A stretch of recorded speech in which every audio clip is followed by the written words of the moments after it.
तो बना, एक क्षण में, एक मिनट में उसका हृदय परिवर्तित हो गया। प्रिय भक्तों, वो भक्त क्यों बन गया? क्योंकि वो प्रेम करना जानता था, है ना? जानता था ना मैया जी?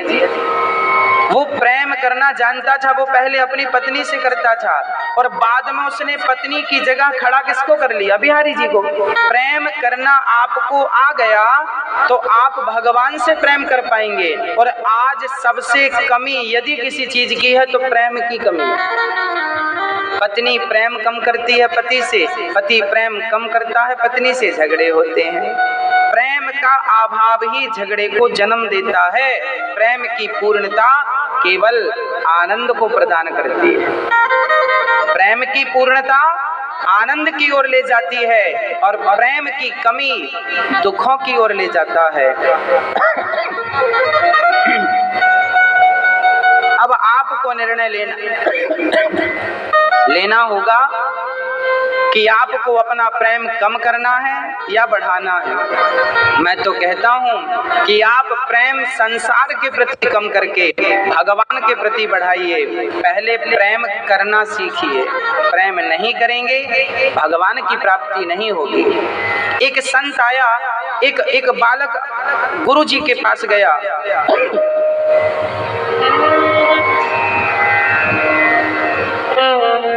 गुरु जी के पास जब पहुंचा तो परिणाम हुआ, गुरुदेव ने कहा क्यों आए हो?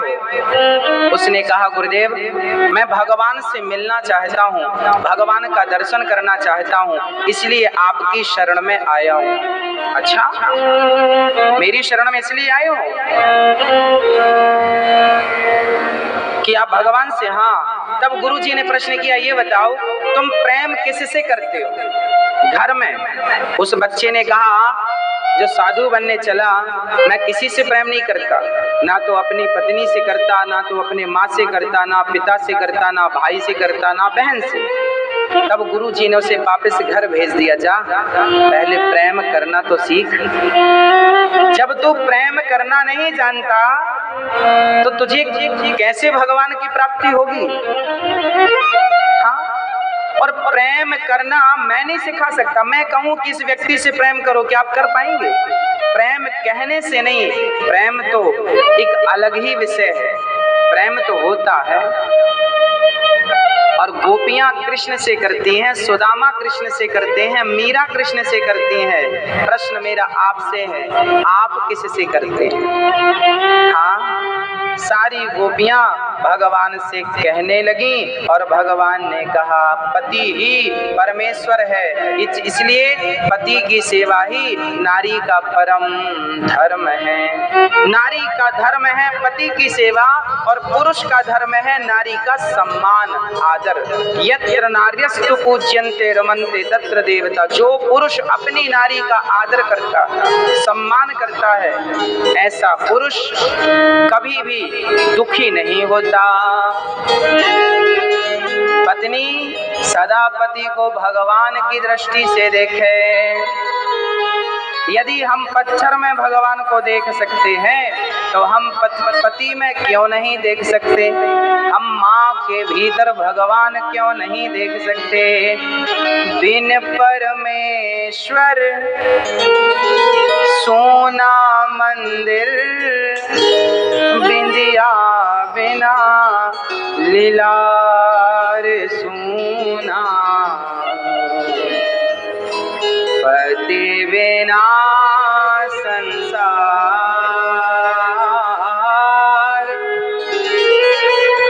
बिन परमेश्वर सोना मंदिर, बिंदिया बिना लीलार सूना,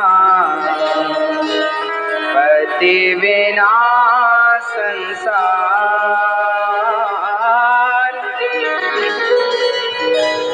पति ही जप है, पति ही तप है, पति ही है करता। पति से ही पत इस तन की है, पति बिन विपति हजार सूना, पति बिना संसार।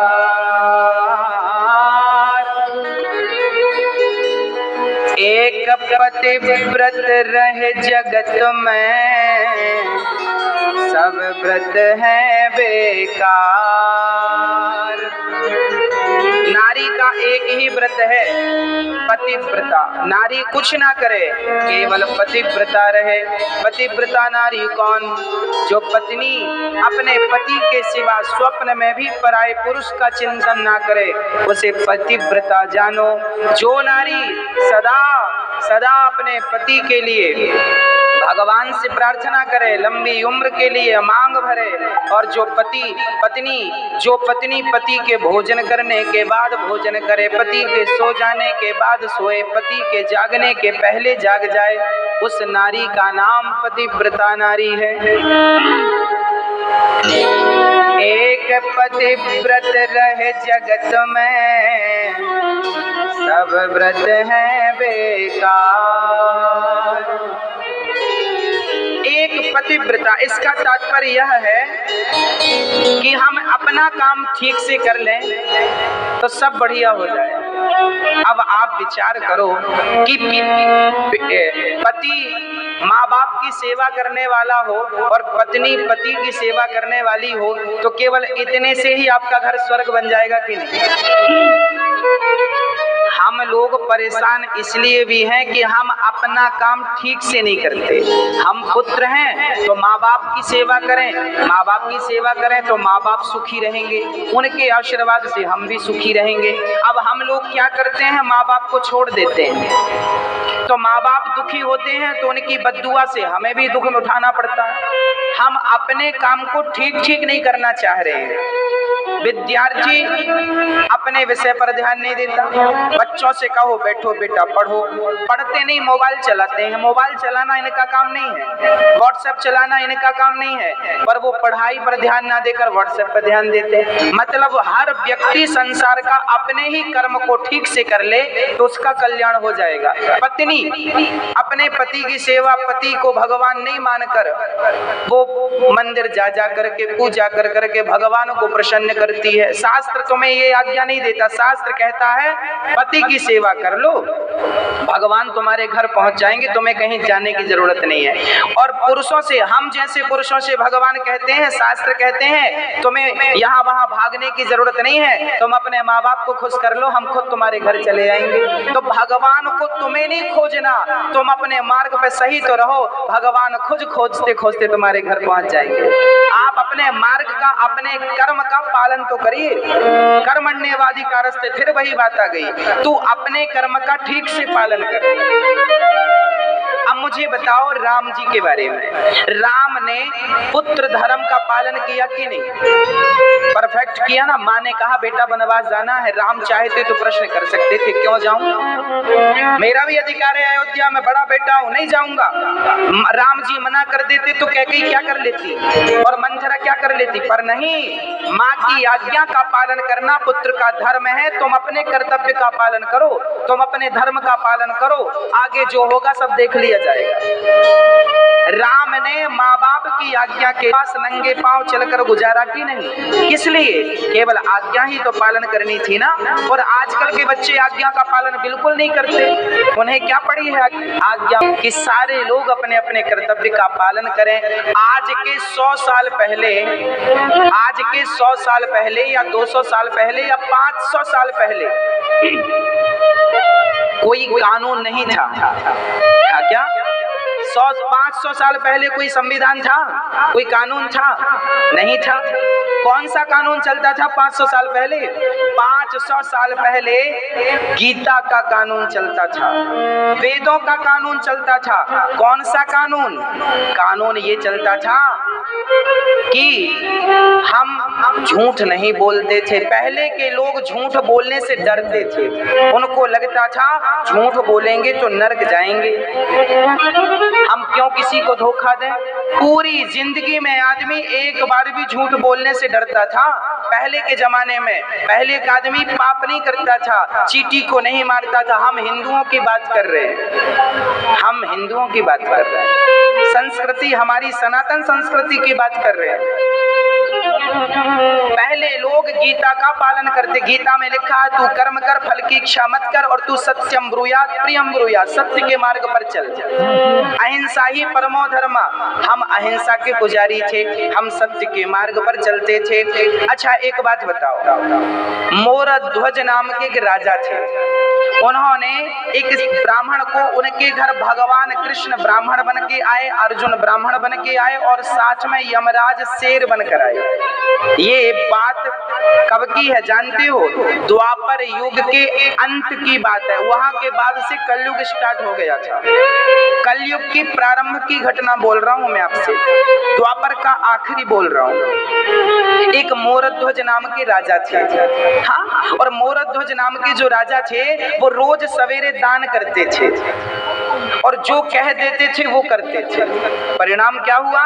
एक दिन भगवान कृष्ण ने तारीफ कर दी अर्जुन के सामने कि सुनो, मोरध्वज से बड़ा कोई राजा नहीं। हाँ, मोरध्वज से बड़ा कोई राजा नहीं, कोई राजा नहीं मोरध्वज से बड़ा। अर्जुन ने कहा मैं नहीं मानता। अर्जुन पीछे पड़ गए, मैं नहीं मानता, मोरध्वज बड़ा है, मेरा भाई युधिष्ठिर बड़ा है। युधिष्ठिर जैसा धर्मात्मा दानी कौन होगा जिसके द्वार से आज तक कोई भूखा नहीं गया, बिना कुछ लिए नहीं गया। भगवान ने कहा मोरध्वज से बड़ा कोई दानी नहीं है, मैं जानता। अर्जुन बोले चलो परीक्षा लेकर देखते हैं। गए अर्जुन, कृष्ण और यमराज शेर बन गए, अर्जुन और कृष्ण ब्राह्मण बन गए, और मोरध्वज से कहा मोरध्वज जी हमें भिक्षा दे दो। मोरध्वज ने कहा मांग लो। ब्राह्मणों ने कहा जो मांगेंगे दोगे? हाँ हाँ देंगे। ब्राह्मणों ने कहा पहले प्रतिज्ञा करो। मोरध्वज ने संकल्प ले लिया, जो आप मांगेंगे हम देंगे। संकल्प ले लिया। परिणाम क्या हुआ? ब्राह्मणों ने, भगवान कृष्ण ने क्या मांगा? हमारा शेर बाहर खड़ा है, भूखा है, तुम अपने बच्चे को आरे से चीर कर, शरीर को चीर कर उसका आधा हिस्सा मेरे शेर को खिलाओ। अब बताओ, कोई आपसे कहे कि आप अपने बच्चे को आरे से चीर दीजिए और चीर कर मेरे शेर को खिलाइए, तो क्या आप खिलाएंगे? खिलाएंगे अपने बच्चे को आरे से चीर कर? नहीं ना। पर मोरध्वज से मांगा गया अपने बच्चे को चीरो आरे से। मोरध्वज ने बेटे को बुलाया और कहा बेटा ये ब्राह्मण बोल रहे हैं कि तुम्हें आरे से चीरूं। बेटा यदि मैंने तुम्हारी इच्छा के बिना तुम्हें मार डाला ना तो मुझे पाप लगेगा। तब उस नन्हे से, नाम था ताम्रध्वज, उस 5 साल के बच्चे ने कहा पिताश्री मेरा जन्म ही आपके वचन पूरा करने के लिए हुआ है, मेरा जन्म ही आपकी सेवा करने के लिए हुआ है। पिता की आज्ञा पुत्र के लिए सर्वोपरि है, आप जो कहेंगे मैं करूंगा। यदि आपका धर्म मेरे बलिदान से बचता है तो मैं अपना बलिदान देने को तैयार हूँ। खड़ा हो गया मोरध्वज, ताम्रध्वज, आरा रखा गया सिर पे, आरा चलाना शुरू किया। माँ बाप ने, बच्चे ने कहा रुक जाइए 2 मिनट।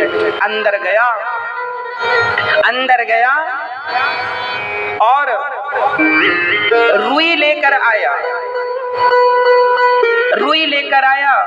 पिताजी, माँ जी, रुई कान में लगा लो। क्यों बेटा, कान में क्यों लगाए? माँ जब आप आरा चलाओगी ना तो शायद मैं चीखूंगा दर्द से, चिल्लाऊंगा, और यदि मेरी चीख आपके कानों में पड़ी तो आपका आरा चलाना बंद हो जाएगा, और आपने यदि अपने हाथ रोके तो आपका धर्म संकट में पड़ जाएगा। इसलिए कानों में रुई। अब बताइए, बेटे ने माँ बाप के कान में रुई लगा दी कि आप अपना आरा चलाना मत रोकिएगा। मैं कितना भी चीखूं, कितना भी चिल्लाऊं, चिल्लाऊं, अपने आप को कौन मरवाता है भाई? धर्म के लिए मेरे पिता के वचन मिथ्या ना हो जाएं, इसलिए ताम्रध्वज ने अपने आप को चिरवा लिया। एक हिस्सा उठाकर शेर को डाल दिया, शेर ने जल्दी से खा लिया। बताइए, क्या आज के 5000 साल पहले कोई कानून था?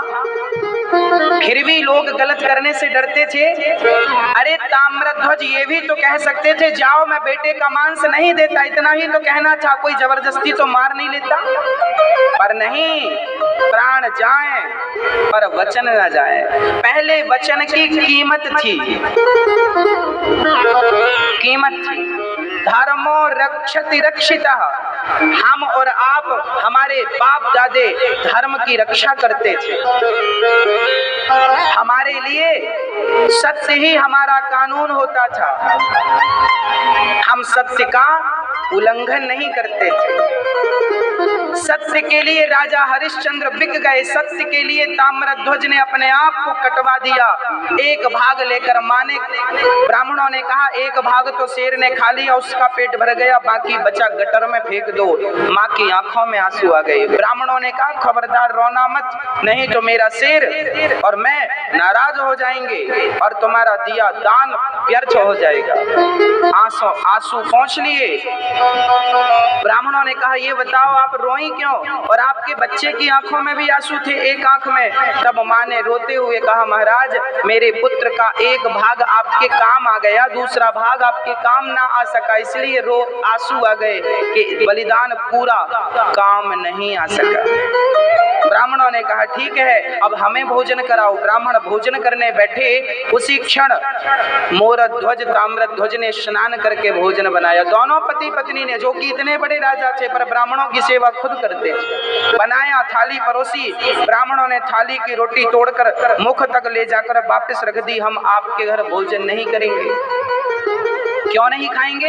क्योंकि आप दोनों हत्यारे हैं, क्योंकि आपने हमारे सामने अपने बच्चे को मार डाला है, बाल हत्या की है, इसलिए हम आपके घर नहीं खाएंगे। मोरध्वज ने रोते हुए कहा महाराज, आपके ही कारण तो मैंने बच्चे को मारा है, मेरी कोई गलती नहीं थी, मैं कुछ नहीं जानता। भगवान ने कहा, जो ब्राह्मण बन के खड़े थे ना, तुमने तो पाप किया है, अपने स्वार्थ के लिए बच्चे को मार डाला, हम तुम्हारे घर भोजन नहीं करेंगे। मोरध्वज रो पड़े, आज तक मेरे द्वार से कोई ब्राह्मण भूखा नहीं गया, आज जा रहा है। तब आवाज लगाई, है विधाता, यदि मैंने निस्वार्थ भाव से सच्ची सेवा की है तो मेरा बेटा जिंदा कर दीजिए। इसलिए नहीं कि मुझे बेटे से प्रेम है, बल्कि इसलिए कि कहीं लोग मुझे पुत्र का हत्यारा ना कहें, कहीं हत्या का कलंक मेरे माथे पर ना लग जाए। इसलिए विधाता, मेरा पुत्र मुझे वापस कर दो, ये कहना था। और पिता ने कहा, बेटा ताम्रध्वज, तूने मर करके पिता के धर्म को बचा लिया, बेटा एक बार जिंदा होकर अपने पिता के धर्म को बचा ले। ये कहना था कि अंदर से दौड़ता हुआ बेटा आ गया, पिताजी मैं मरकर भी आपके धर्म को बचाऊंगा, और आपके धर्म के लिए जिंदा होना पड़े तो आपके लिए जिंदा होकर धर्म बचाऊंगा। आ गया, बच्चे को हृदय से लगाया, पलट कर देखा तो ना शेर था ना कोई ब्राह्मण थे, स्वयं शंख चक्र गदा पद्म लेकर भगवान श्री कृष्ण खड़े थे। चरणों में गिर पड़े मोरध्वज, प्रभु ये सब क्या था? भगवान ने कहा, तेरी परीक्षा थी। मोरध्वज अब रोए हैं, अभी तक आंखों में आंसू नहीं आए पर अब रोने लगे। भगवान बोले, अभी तक तुम रोए नहीं, अब क्यों रो रहे हो? तब मोरध्वज ने कहा, प्रभु ये दुनिया वालों को मुझ पे भरोसा नहीं था, मानता हूँ, पर आपको भरोसा नहीं था जो आप मेरी परीक्षा लेने चले आए? क्या आपको भी मुझ पर यकीन नहीं था? भगवान ने कहा, मोरध्वज यदि मैं संसार को कहता कि मेरा मोरध्वज बड़ा दानी है, बड़ा सत्यवादी है, कौन मानता? पर आज तुमने सिद्ध करके दिखा दिया जगत को कि तुम जैसा दानी और तुम जैसा कोई सत्यवादी ना भूतो ना भविष्य ना हुआ है ना होगा। ऐसे मोरध्वज जो सत्य के लिए मर गए। भक्तों, प्रार्थना है,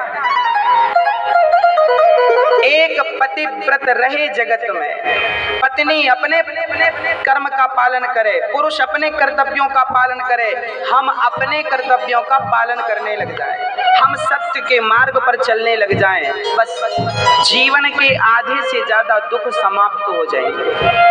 आप अच्छे पुत्र बन जाइए, आप अच्छे पति बन जाइए, आप अच्छे भाई बन जाइए, आप अच्छे बेटा बन जाइए। आप जो अभिनय कर रहे हैं, जहां हूं, राम अच्छे पुत्र थे, राम अच्छे पति थे, राम अच्छे भाई थे, राम अच्छे भगवान थे, राम अच्छे मित्र थे। सुग्रीव से मित्रता की तो मित्रता निभाई, सीता को रावण लेकर चला गया, कोई और पुरुष होता तो भला रावण से पंगा क्यों लेता, इतना बलवान था, पर ना, सीता के लिए रावण से राम ने पंगा लेकर और सीता माँ को वापस लाया। ये प्रेम नहीं तो क्या था? हाँ, मतलब हम पति हैं तो पति का कर्तव्य पूरा करें, पुत्र हैं। याद रखना, जो व्यक्ति इस संसार में अपने सुख के लिए जिंदा है वो व्यक्ति बहुत दुखी है। बात बहुत छोटी छोटी है पर विचार करेंगे तो बहुत गहरी है। जो व्यक्ति अपने सुख के लिए है वो व्यक्ति आज बहुत दुखी है। अपना सुख ना देखिए, यदि मेरे कुछ करने से मेरी माँ प्रसन्न हो रही है तो मैं माँ के लिए कुछ कर लूं, मेरे कुछ करने से मेरी पत्नी प्रसन्न हो रही है तो मैं उसे खुश कर लूं, मेरे कुछ करने से मेरे बच्चे खुश हो रहे हैं उन्हें खुश कर लूं। अर्थात अपने लिए कई बार हम ये सोचते हैं माँ बाप दुखी हैं सो दुखी रहे, हम खुश रहें। माँ अकेली बुढ़ापे में बनाकर खा रही है सो खाने दो, हम सुखी रहें। ये जो स्वार्थ है, यही स्वार्थ हमें कहीं न कहीं दुख देता है। हम अपने लिए सोचते हैं, इसलिए संसार में इतना सारा दुख देखने को मिलता है। भारत के 135 करोड़ लोग हैं, यदि ये हर प्राणी, हर लोग यदि दूसरों के सुख के लिए जीने लग जाएं तो दूसरों को भी सुखी करेंगे और खुद अपने आप को भी सुखी कर पाएंगे। अच्छा, एक बात बताओ, मुझे आपको हंसाना है, मुझे आपको हंसाना है तो पहले मुझे क्या करना पड़ेगा? बोलो, पहले मुझे हंसना पड़ेगा, हाँ या ना? बोलो हाँ या ना? मैया, ओ मैया जी, क्या कह रही हो? जब आप किसी को हंसाएंगी उसके पहले आपको हंसना पड़ेगा। देखिए, आप दूसरों को खुशी देंगी तो खुशी अपने आप आपको प्राप्त हो जाएगी। आपको कुछ नहीं करना, आप दूसरों को खुशियां दीजिए बस। उसी तरह जब आप दूसरों के बारे में सोचेंगे, दूसरों की खुशियों के बारे में सोचेंगे, तो जब आप दूसरों को खुश करेंगे तो अपने आप आपके जीवन में, आपके जीवन के कोने कोने में खुशियां ही खुशियां होंगी। और जब हम आपको दुखी करते हैं, यदि हमने आपको गाली दी तो आपके कान में गाली बाद में पहुंचेगी, मेरे मुख में गाली पहले पहुंच जाएगी। हाँ? यदि मैंने आपको गाली दी तो पहले गाली किसके पास आई? गाली मेरे पास आई, फिर मेरे से होते हुए आपके पास गई। और देखिएगा, फ्रंट में कान नहीं होते, फ्रंट में मुंह होता। फ्रंट में कान नहीं होते, कान तो साइड में होते हैं, फ्रंट में मुंह होता है। गाली जब मैंने आपको दी तो गाली आपके तो बाजू से गई पर मेरे तो बिल्कुल फ्रंट से गई। इसलिए गाली सुनने वाले का नुकसान कम है, गाली देने वाले का नुकसान ज्यादा है। आपका तो दिमाग खराब हुआ गाली सुनकर, आपके तो कान खराब हुए गाली सुनकर, पर हमारी तो जिह्वा खराब हो गई गाली देकर। हाँ या ना? इसलिए किसी को दुख देने का ना सोचिए। आप किसी को भी दुख देंगे उसके पहले दुख आपको मिलेगा, और किसी को भी सुख देंगे तो उसके पहले सुख आपको मिलेगा। अब निर्णय आपका है कि आप दूसरों को क्या देना चाहते हैं, सुख या दुख। इसलिए हाँ,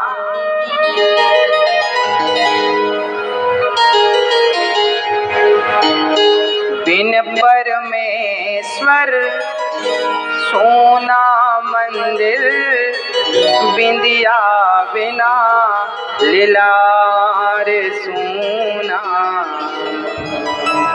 पति बिना संसार।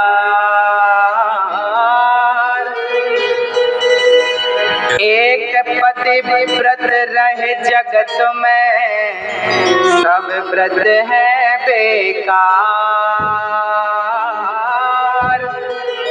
बिन पति व्रत के नारी का तो जीवन है बेकार।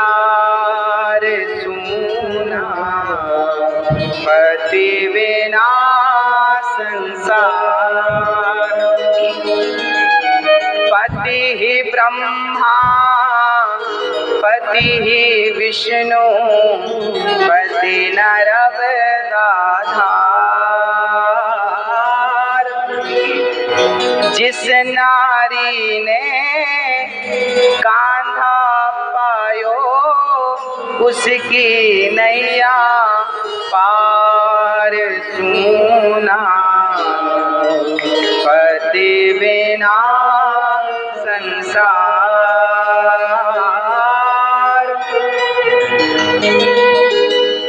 इस छोटी सी चर्चा में निष्कर्ष ये निकलता है कि हमें गृहस्थ जीवन को मधुर बनाना होगा, तब कहीं कल्याण सबका। देखिए, जब मैं अपने घर परिवार से संतुष्ट होता हूँ तब मेरा मन भगवान में लगता है। यदि मैं बैठा हूँ वृंदावन में और मेरे घर में कोई प्रॉब्लम चल रही हो तो उस प्रॉब्लम के कारण मन लगेगा, है ना? पति पत्नी में झगड़ा हो गया और पत्नी लगी ध्यान लगाने, लगेगा? नहीं ना? भगवान के भजन में पति पत्नी पूरा परिवार सहायक है। यदि सारा परिवार अनुकूल है तो सहायक है और प्रतिकूल है तो बाधा है। जहाँ सुमति तहाँ संपत्ति नाना, जहाँ कुमति तहाँ विपत्ति निदाना। जहाँ सुमति अर्थात एकता, जहाँ एकता है, प्रेम है, वहाँ संपत्ति है, शांति है। जहाँ प्रेम नहीं, अशांति। तो भगवान के भजन में परिवार भी सहायक है।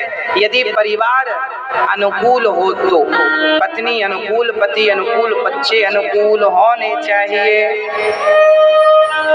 जाना सबको पड़ेगा, इसलिए भगवान का चिंतन करते रहिएगा। ओ भक्तो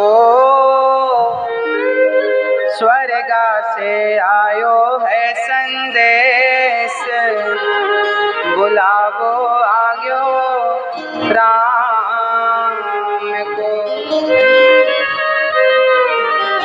बुलावो